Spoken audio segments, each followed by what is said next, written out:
ఫిలిప్పీలకు రాసిన పత్రిక 3వ అధ్యాయము 12వ వచనం నుండి 16వ వచనం వరకు మనము 16వ వచనం వరకు చదువుకుందాం. అపోస్తలుడైన పౌలు ఫిలిప్పీలకు రాసిన పత్రిక 3వ అధ్యాయము 12వ వచనం నుండి 16వ వచనం. కొంచెం సౌండ్ ఎక్కువ పెట్టండి నా వైపు. ఫిలిప్పీలకు రాసిన పత్రిక 3వ అధ్యాయము 12వ వచనం నుండి 16వ వచనం వరకు. ఇదివరకే నేను గెలిచితినని అయినను, ఇదివరకే సంపూర్ణ సిద్ధి పొందితనని అయినను నేను అనుకొనుట లేదు. కానీ నేను దేని నిమిత్తము క్రీస్తు యేసు చేత పట్టబడితినో దానిని పట్టుకొనవలనని పరిగెత్తుచున్నాను. చదివిన వాక్యాన్ని, చదవబోతున్న వాక్యాలను దేవుడు మన కొరకు దీవించును గాక. ఈరోజు మనము 12వ వచనం నుండి 16వ వచనం వరకు మనము దేవుని వాక్యాన్ని వినబోతున్నాము. అంతకుముందు 11వ వచనం వరకు చదువుకున్నాను. గుర్తుందా మీకు? పౌలుకు ఎన్నో ఆధిక్యతలు ఉన్నాయి. 8వ దినమున సున్నతి పొందితిని. ఎవరికైనా గుర్తుందా? 7 ఆధిక్యతలు చెప్పాడు. 8వ దినమున సున్నతి పొందితిని. చెప్పండి. ఇశ్రాయేలు వంశపు వాడను. 3వది బెన్యామీను గోత్రములో పుట్టాను. 4వదిగా హెబ్రీల సంతానమైన హెబ్రీయుడను. 5వదిగా ధర్మశాస్త్ర విషయము పరిసయుడను. 6వదిగా ఆసక్తి విషయము సంఘమును హింసించువాడను. 7వదిగా ధర్మశాస్త్రము నీతి విషయమే అనింద్యుడను. అంతా శరీరం. బయట భక్తి ఉండొచ్చు కానీ అది పనికిరాదు, దేవుని దగ్గర పనికిరాదు. ధర్మశాస్త్ర మూలమైన నా నీతిని కాక క్రీస్తు యేసునందు దేవుడు అనుగ్రహించు నీతి గలవాడనై ఏవేవి నాకు లాభకరమై ఉండెనో అవన్నీ క్రీస్తు నిమిత్తము నష్టముగా ఎంచుకొనొచ్చున్నాను. ఆఖరికి ఏమన్నాడు? క్రీస్తును సంపాదించుకొని. ఇవన్నీ వేస్ట్. నాకు శరీర సంబంధంగా నాకు ఎన్ని ఆధిక్యతలున్నా, నేను ఎంత మంచిగా ఉన్నా, ధర్మశాస్త్ర విషయంలో ఎంత అనింద్యున్నై ఉన్నా అవంత చెత్త. ఏమన్నాడు? పెంటతో సమానం. It's like a dung. మన స్వనీతి, సొంత భక్తి పనికిరాదు. కేవలం యేసుక్రీస్తునందు విశ్వాసం ఉంచడం. అటుపోయిన వారం అంతవరకు మనం విన్నాము. ఇప్పుడు 12వ వచనం నుండి 16వ వచనం వరకు. ఇదివరకే నేను గెలిచితినని అయినను, ఇదివరకే సంపూర్ణ సిద్ధి పొందితినని అయినను నేను అనుకొనుట లేదు. కానీ నేను దేని నిమిత్తము క్రీస్తు యేసు చేత పట్టబడితినో దానిని పట్టుకొనవలనని పరిగెత్తుచున్నాను. 14వ వచనం లాస్ట్ లైన్ చదవండి. 14వ వచనం లాస్ట్ లైన్, గురు యొద్దకే పరిగెత్తుచున్నాను. Press on toward the goal. 2 సార్లు 12వ వచనంలో పరిగెత్తుచున్నాను, 14వ వచనంలో పరిగెత్తుచున్నాను. సో ఈరోజు మన అంశం ఏంటంటే క్రైస్తవ జీవితంలో పరిగెత్తి బహుమానం పొందుట. ఈరోజు మన అంశం ఏంటి చెప్పండి? క్రైస్తవ జీవితంలో పరిగెత్తి బహుమానము పొందుట. చాలా మంది క్రైస్తవులు యేసు ప్రభు నమ్ముకున్నారు, డల్గా ఉన్నారు. ఎక్కడ వేసిన గొంగలు అక్కడే ఉన్నారు. గొంగల పురుగును చూడండి, ఇప్పుడు చూస్తే ఇక్కడ ఉంటుంది, గంట తర్వాత చూసినా అక్కడక్కడే తిరుగుతూ ఉంటుంది గొంగల పురుగు. తెలుగులో ఒక సామెత, ఎక్కడ వేసిన గొంగలి అక్కడే. పరిగెత్తుచున్నావా? దేవుని కొరకు పరిగెత్తుచున్నావా? 2 సార్లు చెప్పాడు. 12వ వచనంలో పరిగెత్తుచున్నాను, 14వ వచనంలో పరిగెత్తుచున్నానని పౌలు చెప్తున్నాడు. ఈరోజు మనకు అంశము పరుగు పందెములో, క్రైస్తవ జీవితంలో పరుగులెత్తి బహుమానం పొందుట ఈరోజు మన యొక్క అంశం. మరి పరుగులెత్తాలంటే ఇక్కడ కొన్ని విషయాలు చెప్తున్నాడు. పరుగులు ఎత్తాలంటే, క్రైస్తవ జీవితంలో నువ్వు పరుగులు పరుగులు పరుగులు పరుగులు తీయాలంటే పౌలు ఇక్కడ మాకు 5 విషయాలు చెప్తున్నాడు. ఈరోజు 5 విషయాలు చూసుకొని మనం ముగించుకున్నాం. నంబర్ 1, పరిగెత్తేటప్పుడు మనం ఏమనుకోవాలంట చూడండి. పరిగెత్తేటప్పుడు మనం ఏమనుకోవాలి? ఇదివరకే నేను గెలిచినని అయినను, ఇదివరకే సంపూర్ణ సిద్ధి పొందితునని అయినను నేను అనుకోనటం లేదు. కొంతమంది ఏమనుకుంటున్నారు? అన్నా నేను అంతా పరిగెత్తున్నానని అంటున్నారు. ఏనాడు నమ్ముకున్నారో, ఏనాడు బాప్తిసం తీసుకున్నారో ఆ రోజు ఏం చెప్తున్నా తెలుసా? అంతా అయిపోయిందన్నా, ఇంకా నమ్ముకున్నాను, బాప్తిసం తీసుకున్నాను, అంతా పరిగెత్తేస్తున్నానని చెప్తున్నారు కొంతమంది. యేసు ప్రభులాగా జీవించి యేసు ప్రభులాగా సేవ చేస్తున్న పౌలు అంత గొప్ప దైవజనుడు ఏమన్నాడు తెలుసా? ఇంకా నేను సాధించింది ఏమి లేదు, ఇదివరకే నేను గెలిచితుడని అనుకోవడం లేదు, ఇదివరకే నేను సంపూర్ణ సిద్ధి పొందితునని అనుకోవటం లేదు. నేను సాధించాల్సింది ఎంతో ఉంది, పరిగెత్తాల్సింది ఇంకా ఎంతో ఉంది. ఈనాడు విశ్వాసులు ఎందుకు పడిపోతున్నారో తెలుసా? Self confidence, over confidence, self satisfied. నమ్ముకున్నాను, అయిపోయింది. బాప్తిసం తీసుకున్నాను, అయిపోయింది. రొట్టెరసం తీసుకుంటాను, అయిపోయింది. ఇదేనా క్రైస్తవ జీవితం? ఇంతేనా? ఎంత సాధించాల్సింది, ఎంత నువ్వు సంపూర్ణ సిద్ధి అంట, సంపూర్ణ సిద్ధి, గురి డెస్టినేషన్ ఉంది. పౌలు అంటాడు, గురి వద్దకే నేను పరిగెత్తుచున్నాను. పోయిన వారం చూసుకున్నాం. క్రీస్తును సంపాదించుకోవాలి, క్రీస్తు జీవితాన్ని జీవించాలి, క్రీస్తు సారూప్యంలోనికి మార్చబడాలి. నమ్మి బాప్తిసం పొందితేనే అయిపోలేదు. సంపూర్ణ సిద్ధి పొందాలి. పరిగెత్తవాడు ఈ అవగాహనలోకి రావాలి. మనమేమనుకుంటున్నాము? అంత అయిపోయిందన్నా, పరిగెత్తేసినాను, పౌలే నేను ఇంకా పొందలేదు అంటుంటే నువ్వేమనుకుంటున్నావు?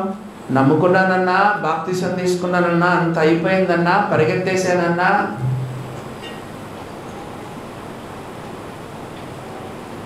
You are self-satisfied person. అసలు ఒక విశ్వాసికి ఎట్లుండాలి తెలుసా? ఒక విశ్వాసి ఎట్లుండాలంటే, ప్రభువా ఆత్మీయంగా నేను ఎంత తక్కువలో ఉన్నాను, ప్రభువా నేను ఇంకా ఎంత నేను ముందుకు సాగాలి. నేను ఒక విషయం చెప్తాను, ఏమనుకోవద్దు. ఒకరోజు ఒక పుస్తకం చూశాను.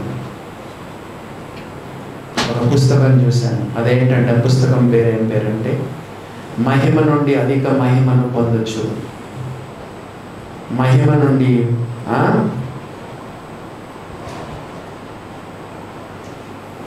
నుండి అధిక మహిమను పొందొచ్చు. ఫ్రమ్ గ్లోరీ టు గ్లోరీ అనే పుస్తకము హెడ్డింగ్ చూశాను అంతే. ఆ పుస్తకం నా దగ్గర ఉంది, ఇప్పుడు కూడా ఉంది. చూసినప్పుడు నేను భలే ఏడ్చినానండి, ఏడ్చినాను. అప్పుడు యానీ వచ్చింది, ఎందుకు ఏడుస్తున్నారు అన్నాడు. అప్పుడు నేను చెప్పాను, నాకు సాటిస్ఫాక్షన్ లేదు. దేవుని బిడ్డలారా, యు ఆర్ సో సాటిస్ఫైడ్. యేసు ప్రభువుని నమ్ముకొని బాప్తిసం తీసుకున్న మనం ఇంకా ఎంత తక్కువ లెవెల్లో ఉన్నాము. పౌలు లాంటి మహాభక్తుడు ఏమంటున్నాడంటే, నేను ఇదివరకే గెలిచితునని అనుకోవడం లేదు, నేను సంపూర్ణ సిద్ధి పొందానని అనుకోవడం లేదు. దేని కొరకు క్రీస్తు యేసు చేత నేను పట్టబడితినో దాన్ని పట్టుకోవాలని నేను పరిగెత్తుచున్నాను. If you are a self-satisfied Christian, you are not a true Christian. నీకు ఆకలి లేదు, దప్పిక లేదు, పరిశుద్ధతలోనికి రావాలని లేదు, క్రీస్తు సారూప్యంలోనికి రావాలని లేదు. నీ యొక్క తపన లేదు నీకు. నిజమైన విశ్వాసకి ఏముంటుంది చెప్పండి? పౌలుకున్న తపన ఉంటుంది, పౌలుకున్న ఆకలి ఉంటుంది, పౌలుకున్న ఆ యొక్క డిజైర్, డీపెస్ట్ డిజైర్ ఉంటుంది. పరుగులు తీస్తున్నాడు. దేవుని బిడ్డలారా, ఆత్మీయంగా నమ్ముకున్నాం, బాప్తిసం తీసుకున్నాం, ఆరాధన చేస్తున్నాం, మంచిదే. కానీ నువ్వు క్రీస్తుతో నువ్వు పోల్చుకుంటే ఎంత తక్కువ స్థితిలో నీవు ఉన్నావు, ఎంత దీన స్థితిలో ఉన్నావు. అడుగు, దేవుని అడుగు, ప్రభువా దేవా మహిమ నుండి అధిక మహిమకు తీసుకెళ్ళు, పరిశుద్ధత నుండి అతి పరిశుద్ధతను తీసుకెళ్ళు, విశ్వాసం నుండి అధిక విశ్వాసంలో తీసుకెళ్ళు, మహిమ నుండి అధిక మహిమకు తీసుకెళ్ళు, సమృద్ధి నుండి జీవము నుండి సమృద్ధి అయిన జీవములోనికి తీసుకెళ్ళు, సాదాసీదా క్రైస్తవ జీవితం నుండి శిష్యరికంలోకి నన్ను తీసుకెళ్ళు, విజయము నుండి అత్యధికమైన విజయములోనికి నన్ను తీసుకెళ్ళు. ఉందా ఈ ప్రార్థన? ఉందా? నేను చేస్తాను. ప్రభువా పరిశుద్ధత నుండి అతి పరిశుద్ధతలోకి తీసుకెళ్ళి, విశ్వాసం నుండి అధిక విశ్వాసంలోనికి తీసుకెళ్ళి, మహిమ నుండి అధిక మహిమకు తీసుకెళ్ళు, విజయము నుండి అత్యధిక విజయంలోకి తీసుకెళ్ళు, సాదాసీదా క్రైస్తవ జీవితం నుండి శిష్యరికంలోకి తీసుకెళ్ళు, జీవము నుండి సమృద్ధి అయిన జీవంలోనికి తీసుకెళ్ళు. యేసు ప్రభు ఏం చెప్పాడు తెలుసా? నా గొర్రెలకు జీవము కలుగుటకును అది సమృద్ధిగా కలుగుటకును నేను ఈ లోకానికి వచ్చాను. జీవం అంటే ఏంటి? సమృద్ధి జీవం అంటే ఏంటి చెప్పండి? మీకు ఆల్రెడీ చెప్పాను, ఎవరైనా చెప్తారా? జీవం అంటే ఏంటి, సమృద్ధి అయిన జీవం అంటే ఏంటి చెప్పండి? జీవం అంటే ఏంటో చెప్పమంటారా? బతికే ఉన్నాడు కానీ కొన ఊపిరితో ఉన్నాడు. హాస్పిటల్లో ఉన్న వాళ్ళు కూడా బతుకున్నారు కదా. కాళ్ళు కదిలించలేడు, చేతులు కదిలించలేడు, నీరసంగా ఉంటాడు. ఎవరో ఒకరు ఫీడింగ్ ఇస్తానే ఉండాలి, స్పూన్తో ఫీడింగ్ ఇస్తా ఉండాలి, లేదా పైపులు పెట్టాలి. బతికే ఉన్నాడు, జీవంతోనే ఉన్నాడు. కానీ ఎట్లున్నాడు? పడకలో ఉన్నాడు. చాలామంది విశ్వాసులు, రక్షణ పొందిన విశ్వాసులు జీవంతో ఉన్నారు. ఎట్లా? హాస్పిటల్లో బెడ్ పోయినట్టుంటారు చెప్పండి, అట్లున్నారు. సమృద్ధి అయిన జీవం అంటే ఏం చెప్పండి? క్రికెట్ ఆడేవాళ్ళు ఎట్లాగా ఆటలాడతారు?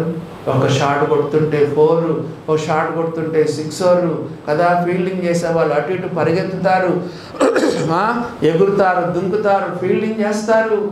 ఆటలాడే వాళ్ళు ఎంత చెప్పండి, హై కిక్ ఇస్తారు. ఫుట్బాల్ ప్లే చేసేటప్పుడు హై కిక్ ఇస్తారు కదండి. సమృద్ధి అయిన జీవం, సమృద్ధి అయిన జీవం. నమ్మి బాప్తిసం పొందిన మనము, రక్షణ పొందిన మనం రొట్టె రసం తీసుకున్న ఎంత తక్కువ స్టాండర్డ్లో ఉంటున్నాం. దేవుని బిడ్డలారా, దేవుని అడగండి. పౌలు చెప్తున్నాడు, నేను పరిగెత్తుతా ఉన్నాను. ఇంకా నేను ఆ ఫినిషింగ్ లైన్ చేరలేదు కదా, ఆ యొక్క గురి నేను ఇంకా చేరలేదు.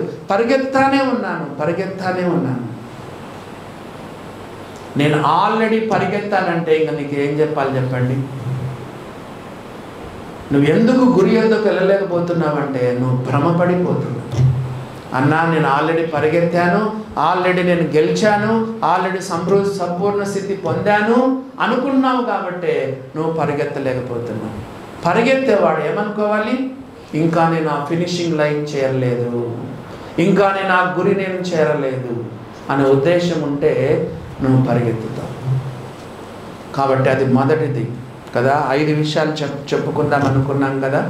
నెంబర్ 1 ఏంటి చెప్పండి? సెల్ఫ్ కాన్ఫిడెన్స్ ఉండద్దు, ఓవర్ కాన్ఫిడెన్స్ ఉండద్దు, సెల్ఫ్ సాటిస్ఫైడ్గా ఉండద్దు. నేను ఇంకా ఆ యొక్క సంపూర్ణ సిద్ధి పొందలేదు, ఇంకా నేను గెలవలేదు అని అనుకోవాలి. కొంతమంది విశ్వాసులు ఊహాగానంలోకి వెళ్ళిపోతున్నారు కదా. భక్తి లేదు, ప్రార్థన లేదు, సరైన విశ్వాసం లేదు, కానీ ఊహలు. నేను నమ్ముకున్నాను, నేను బాప్తిసం పొందాను.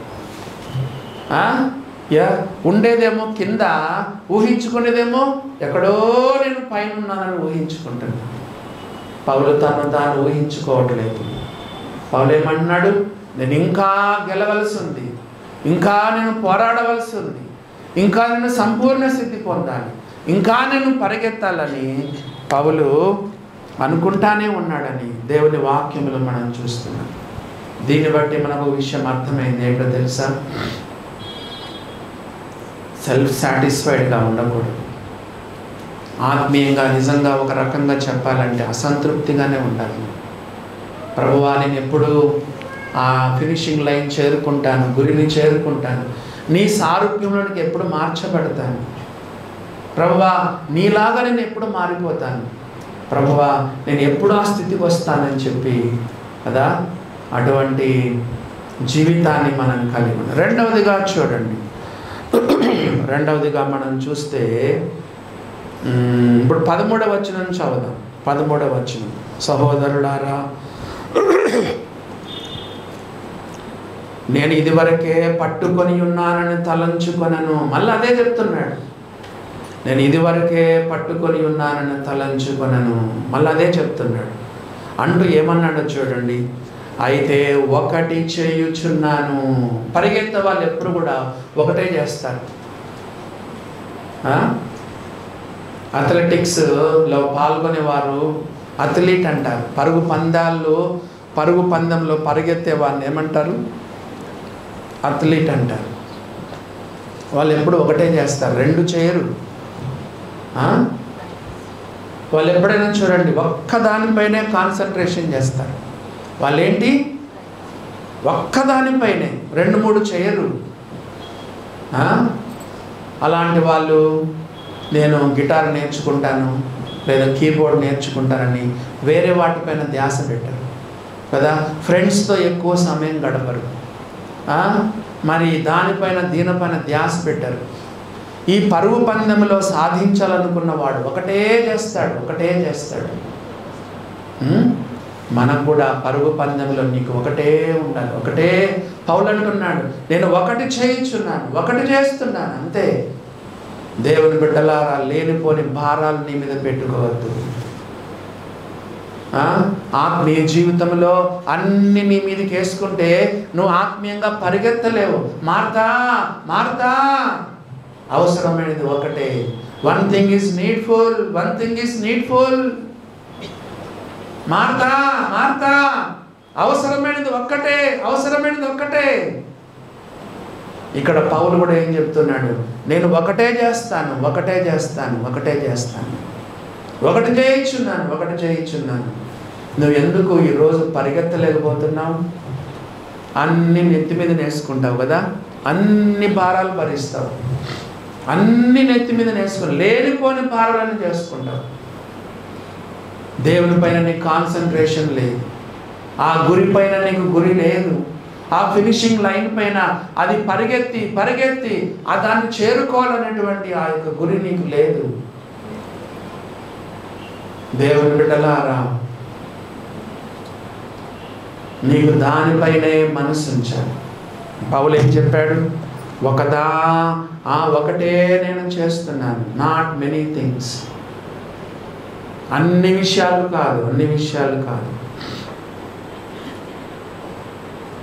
అన్నిటి మీద ధ్యాస పెట్టాడు. అన్నిటి మీద ధ్యాస పెట్టాడు, దీనిపైనే ధ్యాస పెడతాడు. పరుగులెత్తాలి, పరుగులు తీయాలి, ప్రాక్టీస్ చేయాలి, సాధించాలి, బహుమానం పొందాలి. ఒక్క దానిపైన మనసు పెడతాడు. పౌలు అంటున్నాడు, ఒకటే నేను చేస్తున్నాను. యేసు ప్రభు మార్తతో ఏం చెప్పాడు? మార్తా అవసరమైనది ఒక్కటే. 27వ కీర్తనలో 4వ వచనం చదవండి, ఏమని రాయబడిందో. 27వ కీర్తనలో ఎన్ని చేయమని ఉందో చూడండి. 27వ కీర్తనలో 4వ వచనం. అక్కడ కూడా 2 చేయమన్నాడా, 3 చేయమన్నాడా, 10 చేయమన్నాడా? చూడండి 27వ కీర్తన 4వ వచనం చూడండి, ఏమన్నా? యెహోవా యొద్ద ఒక్క వరము అడిగితిని, దానిని నేను వెదకుచున్నాను. యెహోవా ప్రసన్నతను చూచుటకును, ఆయన ఆలయములో ధ్యానించుటకును నా జీవిత కాలమంతా యెహోవా మందిరములో నేను నివసింప గోరుచున్నాను. దావీదు ఏం చెప్తున్నాడు? ఒక్క వరం. దావీదు ఏం చెప్తున్నాడు? వన్ థింగ్ ఐ డిజైర్, ఒకటే కోరుతున్నాను. One thing I desire, rest of my life, all my life I want to dwell in the house of the lord. చూసారా దేవుని బిడ్డలారా, ఒక్కటే అడిగాడు, ఒక్కటే. చాలా మంది దేవుని బిడ్డలు ఒక్కదానిపైన కాన్సన్ట్రేట్ చేశారు కాబట్టి ఆత్మీయ జీవితంలో వాళ్ళు ఎంతో సాధించగలిగారు.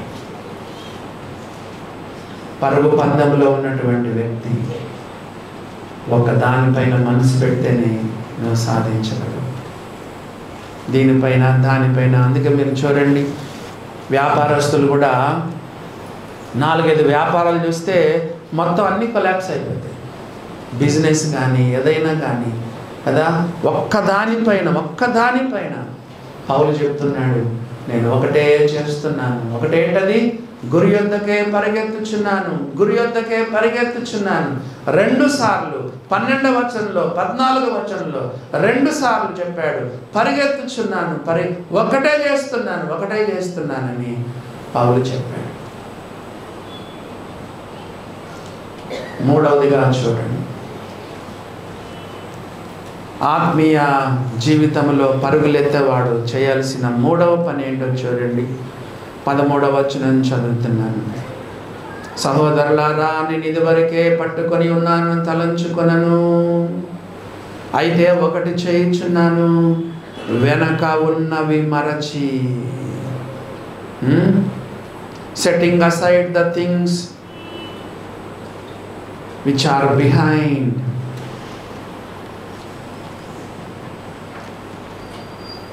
Setting aside the things behind.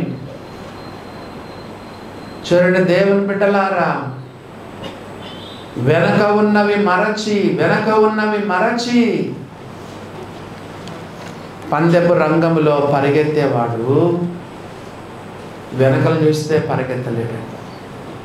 Don't see your past. మన పాస్ట్లో ఏమేమో జరిగి ఉంటాయి. అప్పుడప్పుడు మన చర్చిలో చెప్తా ఉంటాను, గుర్తుందా మీకు? యేసు ప్రభు కొండ మీద ప్రసంగంలో దాదాపు 6 సార్లు అనుకుంటాను, 6వ అధ్యాయంలో 6 సార్లు చింతింపకుడి.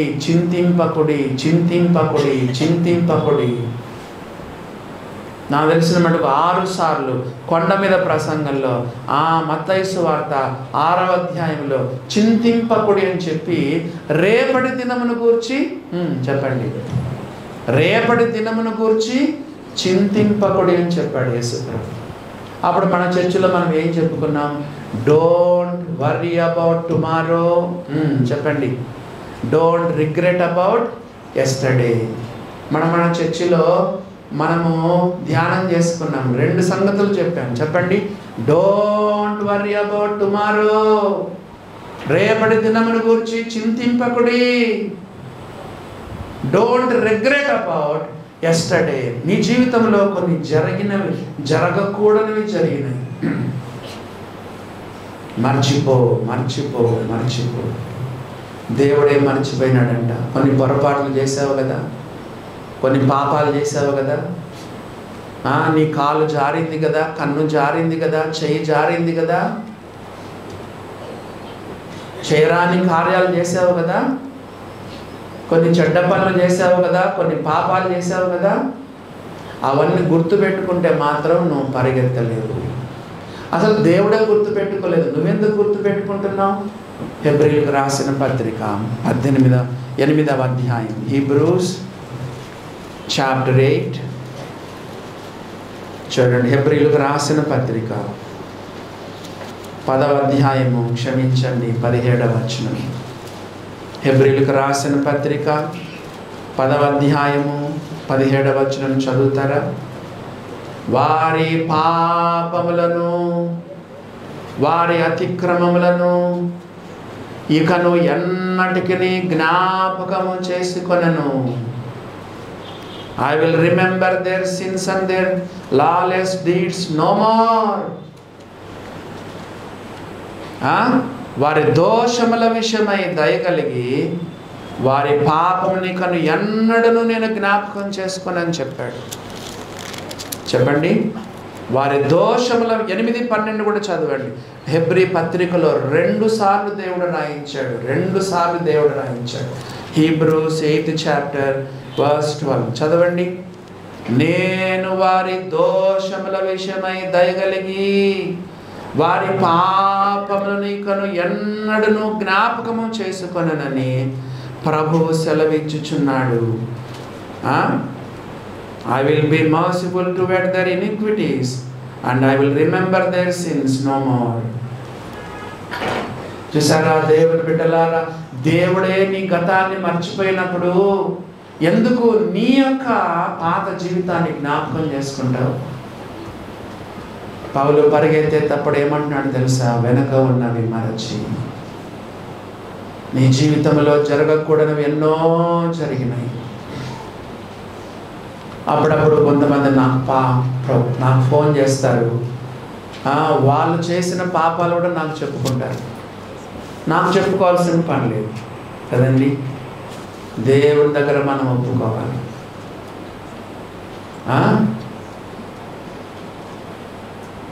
ఏడుస్తాను నేను, వాళ్ళకు వాక్యాలు చూపిస్తాను. ఎంత దయగలిగిన దేవుడు. ఈరోజు ఆరాధనలో అన్న మాట్లాడతా 103వ కీర్తనలో చెప్పండి. పడమటికి తూర్పు ఎంత దూరమో చెప్పండి అమ్మా, అయ్యా చెప్పండి. పడమటికి తూర్పు ఎంత దూరమో మన అతిక్రమంలో మనకు అంత దూరపరచి ఉన్నాడు. మన పాపములను బట్టి మనకు ప్రతీకారం చేయలేదు, మన దోషమును బట్టి మనకు ప్రతిఫలం లేదు. విచిత్రమైన సంగతి ఏంటో తెలుసా? నాకు తెలిసినంత మటుకు ఈ మాట యెషయా గ్రంథంలో ఉంది, హెబ్రీలకు రాసిన పత్రికలో 2 సార్లు ఉంది. 10వ అధ్యాయంలో హెబ్రీ పత్రిక 10వ అధ్యాయంలో ఉంది, హెబ్రీ పత్రిక 8వ అధ్యాయంలో కూడా ఉంది. వారి దోషముల విషయమై దయగలిగి వారి పాపములను ఎన్నడూ జ్ఞాపకం చేసుకుని. అంటే దేవునికి మతిమరుపు అనే అర్థము నోను. మనం ఏం చేసామో మనకు గుర్తుంటుంది, మనం ఏం చేసామో దేవుని కూడా గుర్తుంటుంది. దేవునికి మెమరీ పవర్ లాస్ అని కాదు, కానీ వాటిని జ్ఞాపకం చేసుకోడు. యేసు ప్రభువు నమ్ముకున్నప్పుడు ఏం జరుగుతుందో తెలుసా? ఆయన నీతి మన మీద ఆరోపింప చేయబడుతుంది. పరలోకపు తండ్రి యేసుక్రీస్తులో నుండి మనల్ని చూస్తాడు. మన పాపం అసలు ఆయన కనపడదు. క్రీస్తు యేసును క్రీస్తు యేసులోనికి బాప్తిసం పొందిన మీరందరూ క్రీస్తును ధరించుకొని ఉన్నారు. ఇప్పుడు మనం అందరం బట్టలు వేసుకున్నాం కదా, లోపల అన్నీ ఏమి కనపడవు. మనం క్రీస్తును ధరించుకున్నప్పుడు తండ్రి అయిన దేవునికి క్రీస్తే కనిపిస్తాడు, కానీ ఇంకెవరు కనపడరు. చూసారా దేవుని బిడ్డలారా, దేవుడు ఆయన విశ్వాసం ఉంచినప్పుడు ఆయన నీతి మన మీద ఆరోపించబడింది.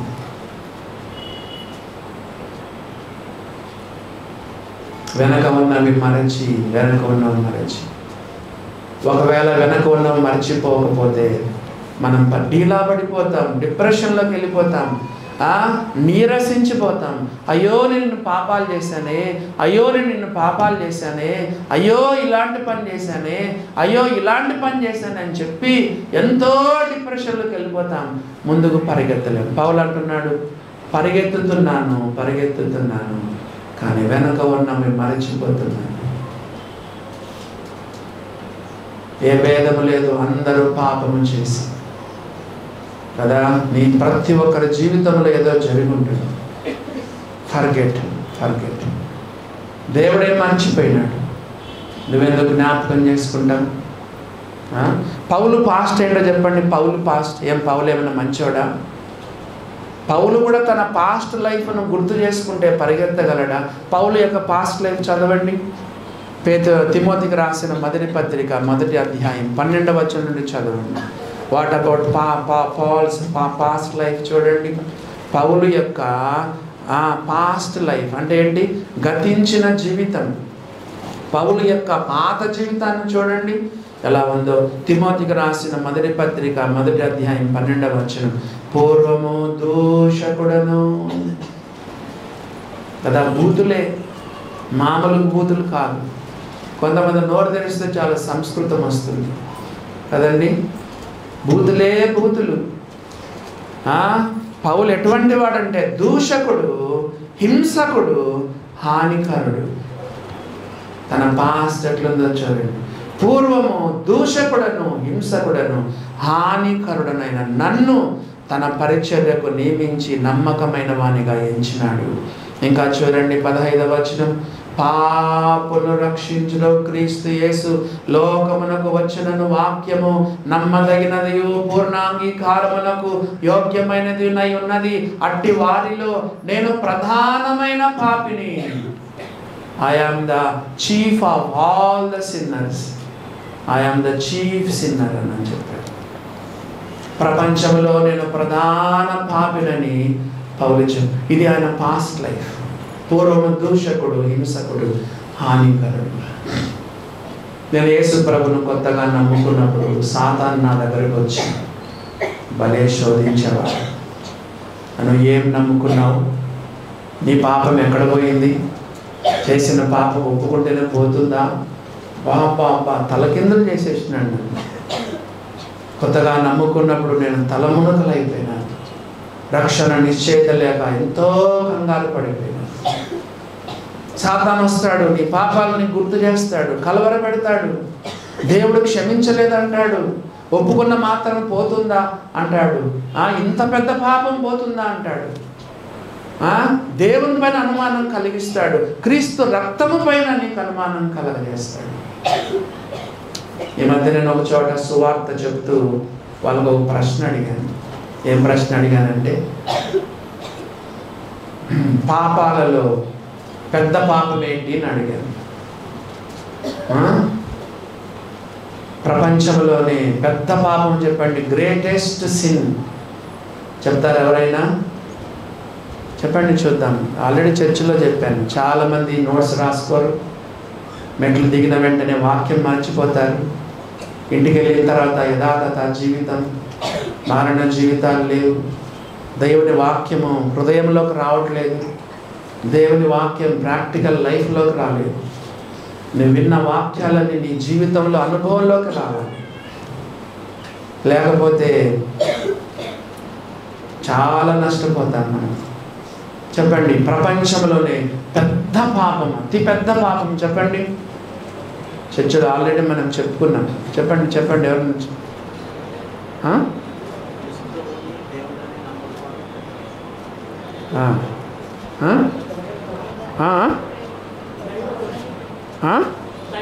దైవదోషున చెప్పండి. ఇంకా చెప్పండి. మర్చిపోయినారు. ప్రపంచంలో అతి పెద్ద పాపం ఏంటి? అతి ఘోర పాపి ఎవరు? ఇస్కరియోతు యూద. ఇక్కడ చెప్పారు, సిస్టర్లు చెప్పారు. ప్రపంచంలో ఘోరాతి ఘోర పాపి ఇస్కరియోతు యూద. ప్రపంచంలోనే ఘోరాతి ఘోర పాపము యేసుక్రీస్తును సిలువకు అప్పగించడం. యేసు ప్రభు ఏ వ్యక్తి గురించి కూడా చెప్పలేదు. ఆ మనుషుడు పుట్టి ఉండని ఎడల ఆ మనుషునికి మేలని ప్రపంచంలో ఏ వ్యక్తి గురించి యేసు ప్రభు చెప్పలేదు, చెప్పబోడు కూడా. ప్రపంచంలో ఘోరాతి ఘోర పాపి ఇస్కరియోతు యూద. ప్రపంచంలోనే ఘోరాతి ఘోర పాపం క్రీస్తు ప్రభును 30 వెండి నాణాలకు అమ్మివేయడం. కానీ అటువంటి ఘోరాతి ఘోర పాపి అయిన ఇస్కరియోతు యూద పాదాలను కూడా యేసుక్రీస్తు వారు కడిగారు. చూసారా? నువ్వు ఇస్కరియోతు యూద కంటే ఘోర పాపివి కాదు. మరి ఎందుకు ఇస్కరియోతు యూద రక్షణ పొందలేదు? యేసు ప్రభు కడిగాడు కానీ తాను సహకరించలేదు, తను నమ్ముకోలేదు. యేసు ప్రభు హి డిడ్ హిస్ పార్ట్, కానీ ఇస్కరియోతు యూద తన పార్ట్ తాను చేయలేదు. యేసు ప్రభునందు విశ్వాసం ఉంచలేదు. యేసు ప్రభును క్షమాపణ అడగలేదు. అందుకే నరకానికి లేదా పాతాళానికి వెళ్ళిపోయినాడు. దేవుని బిడ్డలారా, సాతాను వస్తాడు, నీకు చెప్తాడు, ఏమేమో చెప్తాడు. నిన్ను గాబరా చేస్తాడు, గలిబిలి చేస్తాడు, కలవరం చేస్తాడు.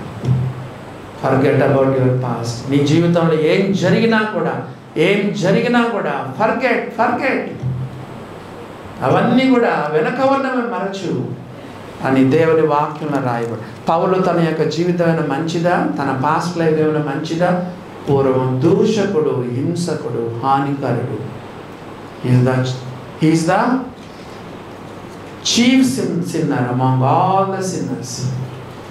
పాపులలో ప్రధాన పాపి అయినా కూడా పౌలు అంటున్నాడు, యేసు ప్రభుని నమ్ముకున్నాక అంత గత అదా నా వెనక ఉన్నవన్నీ మర్చిపోతూ నేను పరిగెత్తుచున్నానని పౌలు చెప్తున్నాడు. మీరు ఎప్పుడైనా చూసారా టీవీల్లో కానీ అక్కడైనా పరిగెత్తే వాళ్ళు వెనక తిరుగుతూ పరిగెత్తడం ఎప్పుడైనా చూసారా?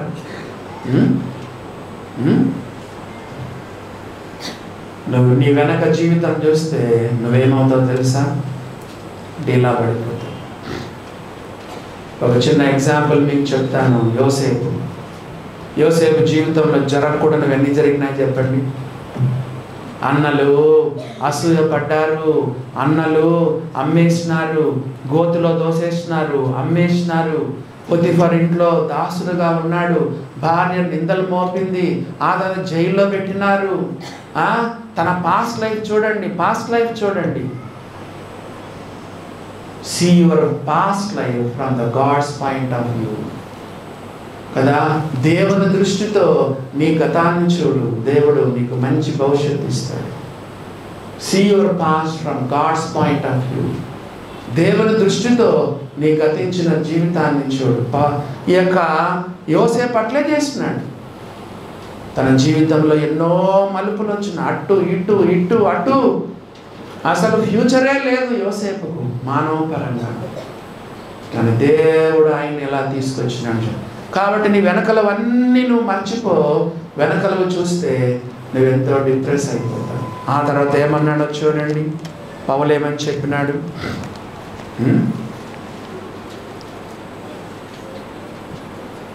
Set aside the things which are behind అని చెప్తూ ఏమన్నాడు? నెక్స్ట్ చూడండి, ముందున్న వాటి కొరకే వేగిరపడుచు. నాలుగవదిగా ముందున్న వాటి కొరకు వేగిరపడాలి. పరిగెత్తేవాడు ఏం చేయాలి చెప్పండి? ముందున్న వాటి కొరకు వేగిరపడాలి. 13వ వచనం, అయితే నేను ఒకటి చేయించున్నాను, వెనుక ఉన్నవి మరచి ముందున్న వాటి కొరకే వేగిరపడుచు.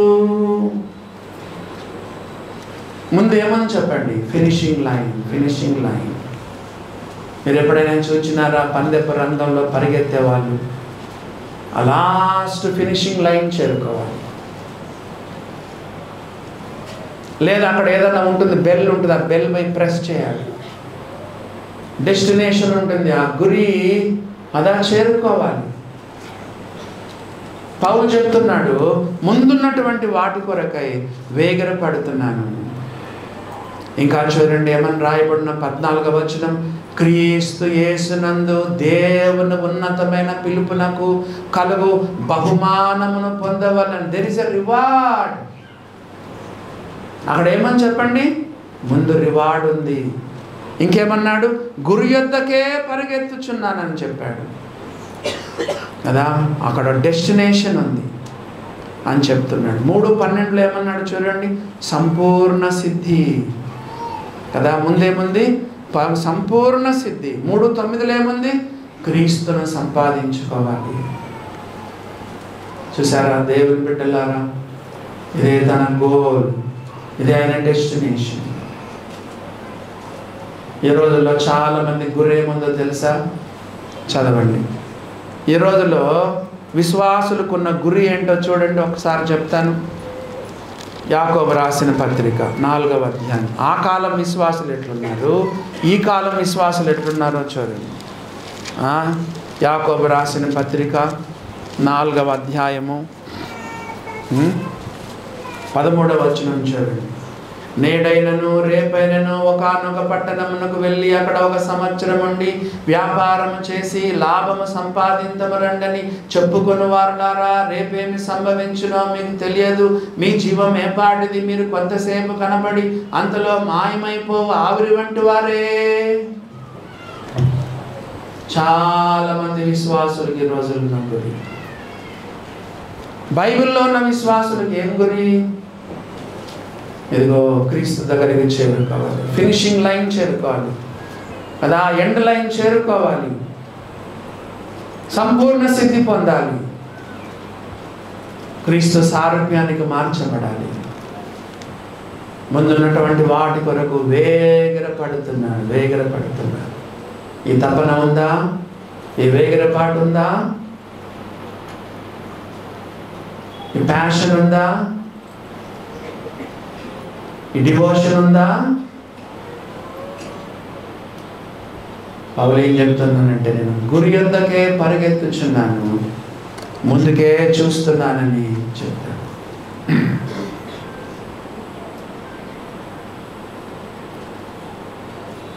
4 అయిపోయినాయి కదా, 5వ చూసుకొని మనం ముగించుకున్నాము. 5వ చూడండి.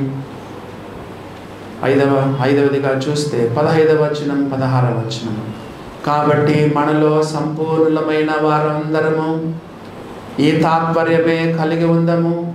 అప్పుడు దేని గూర్చేనను మీకు వేరు తాత్పర్యము కలిగి ఉన్నడలా అదియు దేవుడు మీకు బయలుపరచును. అయినను ఇప్పటి వరకు మనకు లభించిన దాన్ని బట్టి క్రమముగా నడుచుకొందుము. ఏంటంట? క్రమం. ఇంగ్లీష్లో ఏమంటారు చెప్పండి? ఎవరైనా చెప్తారండి? క్రమం అని ఇంగ్లీష్లో ఏం చెప్తారు చెప్పండి?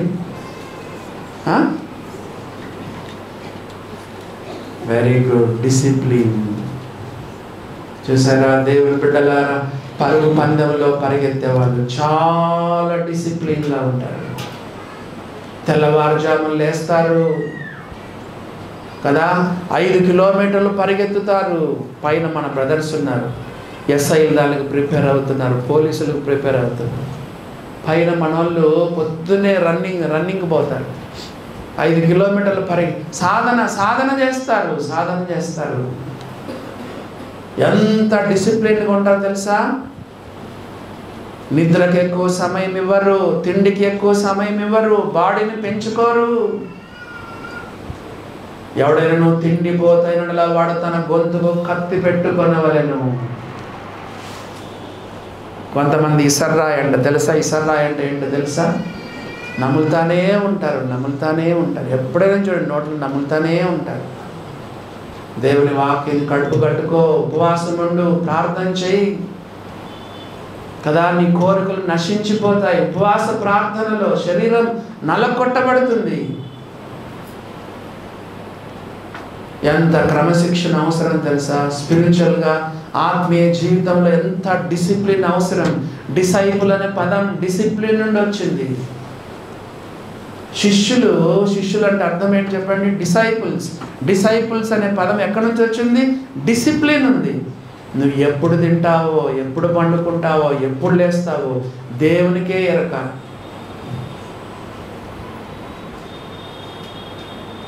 పూర్వకాలంలో విశ్వాసులు 10 గంటలకు పండుకొని 5 గంటలకు 6 గంటలకు లేచి ప్రార్థన వాక్యంలో ఉండేవారు.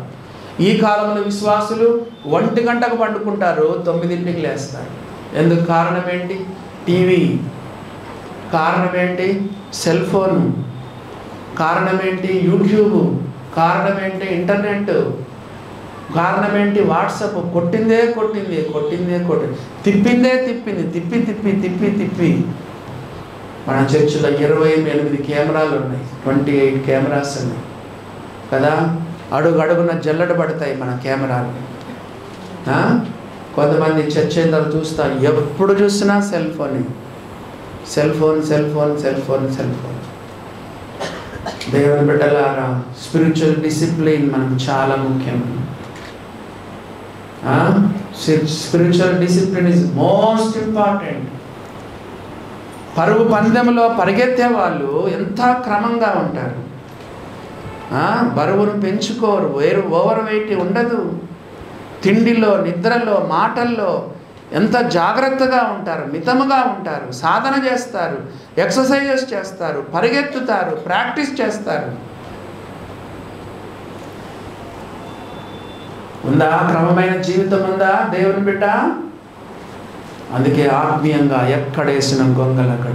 నీలో అభివృద్ధే లేదు. క్రీస్తు సారూప్యానికి మార్చబడ్డమే లేదు. పేరుకు నమ్ముకున్నావు, పేరుకు బాప్తీసం తీసుకున్నావు, మరి రొట్టె రసం తీసుకుంటాం. Self satisfied Christian life.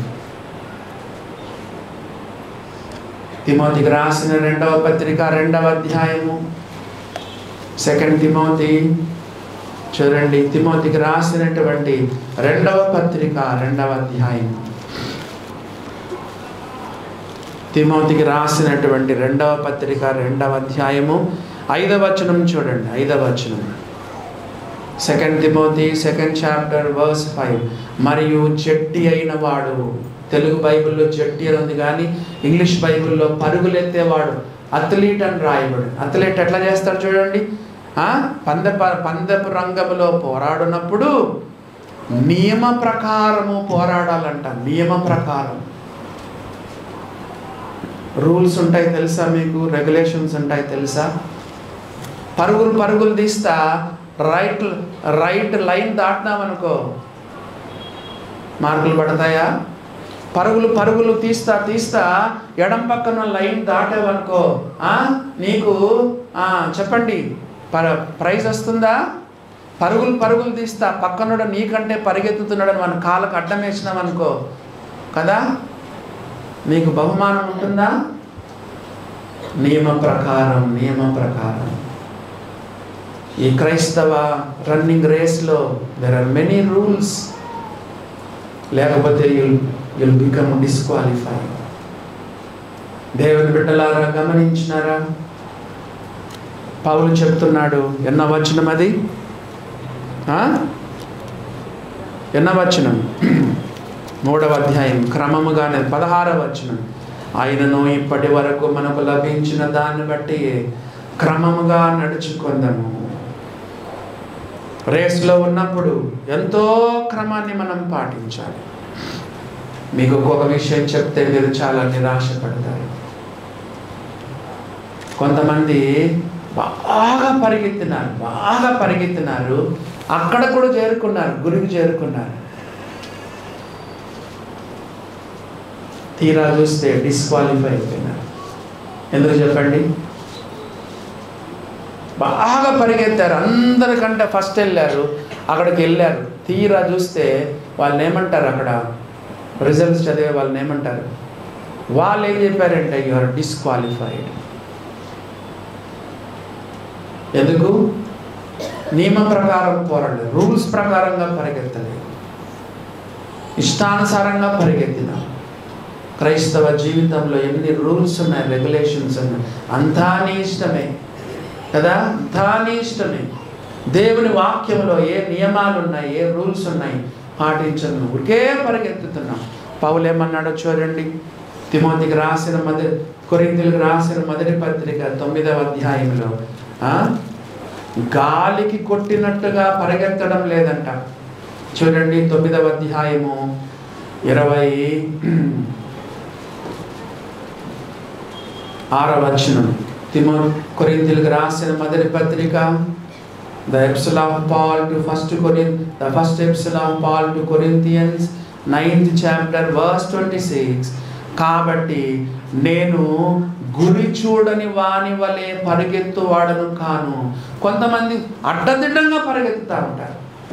సేవలో, క్రైస్తవ జీవితంలో అడ్డదిడ్డంగా పరుగులు ఎత్తుతూ ఉంటారు, కానీ గురి చూడకుండా పరిగెత్తుతూ ఉంటారు. ఇంకా కొంతమంది 27వ వచనం చూడండి, గాలికి కొట్టినట్టు గాలికి పరిగెత్తుతూ ఉంటారు. కొంతమంది బహుమానం వస్తుందా? మొత్తానికి ఇటో అటో అడ్డదిడ్డంగా పరిగెత్తి గమ్యాన్ని చేరుకుంటే ఆఖరికి ఏమవుతుంది? You will be disqualified.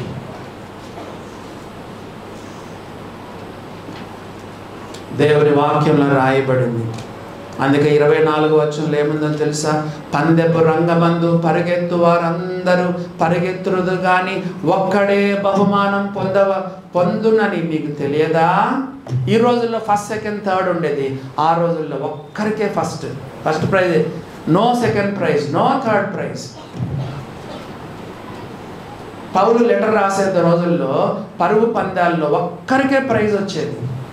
పౌలు చెప్తున్నాడు, పందెపు రంగమందు పరిగెత్తు వారందరూ పరిగెత్తుదురు కానీ ఒక్కడే బహుమానం పొందునని మీకు తెలియదా? అటువలే మీరు బహుమానం పొందునట్లుగా పరిగెత్తండి. గాలి కొట్టినట్టుగా పరిగెత్తొద్దు, అడ్డదిడ్డంగా పరిగెత్తొద్దు, గాలి కొట్టినట్టుగా పరిగెత్తొద్దు, ఇష్టానుసారంగా పరిగెత్తొద్దు. గురి కలిగి ప్రవర్తించమని దేవుని యొక్క వాక్యంలో మనం చదువుతా ఉన్నాం. దేవుని బిడ్డలారా, ఇంకేం చెప్పాడో చూడండి. అక్కడ ఆ మాట రాయబడింది, డిస్క్వాలిఫై అయిపోతానని రాయబడింది. ఆఖరి వచనం చదవండి. 9వ అధ్యాయం 27వ వచనం అనుకుంటాను. 1 కొరింథీ 9వ అధ్యాయం 27వ వచనం చదివితే, ఈ వచనం చదివితే భయం అవుతుందండి. 27వ వచనం చదివితే మనకు భయం అవుతుంది. గాలికి కొట్టినట్టు నేను పోట్లాడటం లేదు, కానీ ఒకవేళ ఇతరులకు ప్రకటించిన తర్వాత నేనే భ్రష్టుడనై పోదునేమో అని నా శరీరము నలగొట్టుకొని దాన్ని లోపరుచుకొనుచున్నాను. చూసారా? I will discipline my body and keep it under control. పందెపు రంగంలో పరిగెత్తే వాళ్ళు ఏం చేస్తారు? They discipline their bodies. Ice క్రీమ్లు తింటారా వాళ్ళు? స్వీట్లు ఎక్కువ తింటారా? చెప్పండి. స్వీట్లు ఎక్కువ తింటే ఏమవుతాం? లావ్ అయిపోతాం. ఐస్ క్రీమ్లు ఎక్కువ తింటే ఏమవుతాం కదా? చాలా సెల్ఫ్ కంట్రోల్గా ఉంటారు పందెపు రంగమందు పరిగెత్తేవారు. లేకపోతే మేము డిస్క్వాలిఫై అయిపోతాం, భ్రష్టులైపోతాం. ఇంగ్లీష్ బైబిల్లో ఏమని రాయబడింది? ఇంగ్లీష్ బైబిల్లో ఏమని రాయబడింది? ఎవరైనా ఉంటే చదువుకోండి. ఏమని రాయబడింది? నేను భ్రష్టుడనైపోతాను. 9వ అధ్యాయం 20 కదా. And keep it under control. లేకపోతే ఏమవుతుంది? I my self should be disqualified. దేవుని బిడ్డలారా, పరిగెత్తి అక్కడ ఫినిషింగ్ లైన్ చేరిన తర్వాత దేవుడు అంటాడు, యు ఆర్ డిస్క్వాలిఫైడ్. ఏం బహుమానం ఉండదు. ఏమో పరలోకం పోతే మూలం కూర్చోంటాం అంతే. ఒక మెప్పు, మహిమ, ఘనత ఏముండదు. ఒక్క బహుమానం కూడా నీకు ఉండదు. బైబిల్లో రాయబడి పరలోకం పోయినా కూడా నువ్వు దుఃఖంగా ఉన్నావంటే ఎంత భయంకరమైన విషయం అది. దేవుని బిడ్డలారా, దేవుని యొక్క వాక్యంలో మనం చదువుతున్నాం. గాలిని కొట్టినట్టు నేను పరిగెత్తుటలు పోట్లాడటం లేదు, కానీ ఒకవేళ ఇతరులకు ప్రకటించిన తర్వాత నేనే భ్రష్టుడనైపోదునేమని నా శరీరం నలగొట్టుకొని దానిని లోపరుచుకొనుచున్నాను. 25 కూడా చదువుదాము. మరియు పందెమందు పోరాడు ప్రతివాడు అన్ని విషయముల యందు మితముగా ఉండును. చూసారా? In every athlete exercise self control in all things. మనం అన్ని విషయాల్లో మితంగా ఉండాలి. నాకేదో వాట్సాప్లో వస్తే చూశాను కదా, ఒక ఆమె డాక్టర్ అమ్మ చెప్తుంది, ఎంత అవసరమో అంత నీళ్ళే తాగండి అంటుంది ఆమె. ఈ కొత్తవన్నీ వస్తున్నాయి కదా, పొద్దున్న లేసిన 3 లీటర్లు తాగండి కదండి. Self control. అన్ని విషయాల్లో మితంగా ఉండాలి. దేవుని బిడ్డలు కదా, అన్ని విషయాల్లో మితంగా ఉండాలి. పందెపు రంగు పరిగెత్తేవాడు కూడా ఎంత మితంగా ఉంటాడు, ఎంత సెల్ఫ్ కంట్రోల్లో ఉంటాడు. దేవుని బిడ్డలారా, కాబట్టి పౌలు 5 విషయాలు చెప్పాడు. ఏమని చెప్పాడు చెప్పండి? 100 మంది పోరాడి క్రైస్తవ జీవితంలో పందెములో పరిగెత్తి బహుమానం పొందాలంటే 5 విషయాలు చెప్పాడు. నెంబర్ 1, సెల్ఫ్ సాటిస్ఫైడ్గా ఉండద్దు. నేను ఆల్రెడీ పరిగెత్తాను, గెలిచాను, సంపూర్తి స్థితి పొందాను అనుకోవద్దు. నెంబర్ 2 కదా, ఒక్క దానిపైనే మనసు పెట్టాలి. ఐఎమ్ డూయింగ్ వన్ థింగ్, నేను ఒకటి చేస్తున్నాను. Martha Martha, one thing is needful. మూడవదిగా వెనుకకు చూడొద్దు కదా. Don't regret about the past కదా. వెనకల దాని గురించి చింతించొద్దు, వెనక ఉన్న మరచిపో. నాలుగవది చెప్పండి, ముందున్న వాటి కొరకై వేగిరపడు. నీ ముందు క్రీస్తున్నాడు, గురి ఉంది, ఫినిషింగ్ లైన్ ఉంది, ఆ డెస్టినేషన్ ఉంది, దాని వైపు చూడు. నంబర్ 4 చెప్పండి, క్రమముగా నడుచుకోవాలి. అన్ని విషయాల్లో మితంగా ఉండాలి. ఓవర్ వెయిట్ ఉండకూడదు కదా. లేనిపోని బాధ్యతలు నీ మీద పెట్టుకోవద్దు. ఆ పందెపు రంగంలో పరిగెత్తు, అన్ని విషయాల్లో మితంగా ఉండు, సెల్ఫ్ కంట్రోల్గా ఉండు, ఆశా నిగ్రహంగా ఉండు, బాగా పరిగెత్తు కదా. నియమ ప్రకారంగా పోరాడు, రూల్స్ అండ్ రెగ్యులేషన్స్ పాటించు కదా. Then you will be qualified. ఆఖరిగా ఒకే ఒక మాట చెప్పి నేను ముగిస్తాను. అదేంటో తెలుసా? ఇవన్నీ మీరు మర్చిపోయినా ఇదొక్క వాక్యం గుర్తుపెట్టుకోండి. అంత 1 hour మెసేజ్ మీరు మర్చిపోయినా ఇదొక్కటి గుర్తుపెట్టుకోండి. Hebrews 12th chapter 2nd verse. హెబ్రీయులకు రాసిన పత్రిక 12వ అధ్యాయము 2వ వచనం చదువుకొని మనము ప్రార్థన చేసుకున్నాము. హీబ్రూస్ 12th chapter verse 2 చదవండి, ఏమన్నా రాయబడిందో.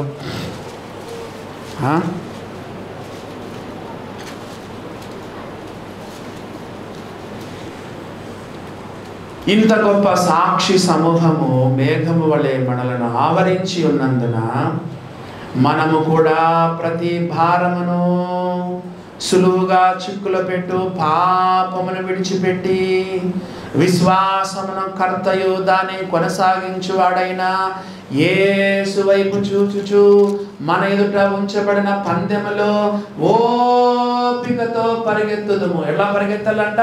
లుకింగ్ అంటూ జీసస్. చెప్పండి, మనము ప్రతి భారమును, పరుగు పందాలు ఎత్తినవాడు ఇక్కడ ఒక భుజం పైన ఒక భారము, ఇక్కడ ఒక భుజం పైన ఇంకొక బరువు, కడుపు ఒక బరువు పట్టుకొని పరిగెత్తాడా? చెడ్డీ వేసుకుంటారు, చిన్న కదండి. షర్టు కూడా బనియన్ వేసుకొని ఉంటారు, అంతే. బరువు ఉండకూడదు, బనియన్ కదా. కింద చిన్నది వేసుకుంటారు, షార్ట్ వేసుకుంటారు. షూస్ కూడా లైట్ వెయిట్ షూస్, లేదా ఉత్త కాళ్ళతో పరిగెత్తుతారు. They will be as light as possible కదా. ఎంత వీలైతే అంత తక్కువ బరువు కలిగి కదా. కడుపు కూడా ఎక్కువ చేసుకోకుండా చాలా లైట్గా ఉండి పరిగెత్తుతారు. పౌలు చెప్తున్నాడు, ప్రతి భారాన్ని విడిచిపెట్టండి, సులువుగా చిక్కులు పెట్టు పాపాలను విడిచిపెట్టండి. ప్రతి భారాన్ని విడిచిపెట్టండి, సులువుగా చిక్కులు పెట్టు పాపాలు. Leave the burdens. Your burdens. లేనిపోని భారాలన్నీ వదిలేసండి. నెక్స్ట్ ఏంటి? లుకింగ్ అంటూ జీసస్. విశ్వాసమును కర్తయు దాన్ని కొనసాగించువాడైన యేసు వైపు చూడండి. ఎందుకు? యేసు ప్రభు కూడా ఈ లోకంలో ఈ పరుగు పందెంలో ముందుకు సాగాడు. యేసు ప్రభు ఆల్రెడీ ఈ యొక్క మనకంటే ముందుగా ఆయన పరిగెత్తి, హీఈస్ అవర్ ఫోర్ రన్నర్. యేసు ప్రభు మనకంటే ముందుగా ఈ పరుగు పందెంలో పరిగెత్తాడు, గెలిచాడు, ఫినిషింగ్ లైన్ చేరుకున్నాడు, తండ్రి కుడి పార్శ్వమునకు చేరుకున్నాడు. లుకింగ్ అంటూ జీసస్ కదా. Leaving the burdens and looking అంటూ జీసస్. విశ్వాసమును కర్తయు దాన్ని కొనసాగించండి, యేసు వైపు చూచుచు మన ఎదుట ఉంచబడిన పందెములో ఓపికతో పరిగెత్తుదుము. ఇంటికెళ్ళి నీ పడక దగ్గర మోకరించి ఈరోజు దేవుడికి ఏ వాక్యం చెప్పాడు కదా. దేవుని సన్నిధిలో కన్నీరు కార్చి, ప్రభువా ఎక్కడ వేసిన గొంగలు అక్కడగానే ఉండిపోయాను, సెల్ఫ్ సాటిస్ఫాక్షన్తో జీవిస్తున్నాను ప్రభువా, నీ సారూప్యంలోనికి రాలేకపోతున్నాను, సంపూర్ణ సిద్ధి పొందలేకపోతున్నాను ప్రభువా, ఆత్మీయంగా ఎంతో దిగజారిపోయినాను. కొన్నిసార్లు నా గతాన్ని చూస్తున్నాను, నేను చేసిన పాపాలు దాన్ని చూసి ఎంతో రిగ్రెట్ అవుతున్నాను. నా ఫెయిల్యూర్స్ని చూసి ఎంతో బాధపడిపోతున్నాను. నాతో మాట్లాడినావు ప్రభువా, స్తోత్రాలు. నా గతించిన పాపమంతాను క్షమించావు. నా యొక్క వెనకని నేను ఎప్పుడూ చూడకుండా చేయండి. ముందున వాటి కొరకే వేగిరపడడానికి, విశ్వాసం కర్త కొనసాగించు నీ వైపు చూడటానికి సహాయం చేయండి. ఏమైనా పాపాలుంటే ఒప్పుకోండి. అడ్డదిడ్డగా పరిగెత్తితే మాత్రం యూ విల్ బి డిస్క్వాలిఫైడ్. అలా ఉండడానికి దేవుడు తన కృప మన ఎడల విస్తరింప చేయును గాక.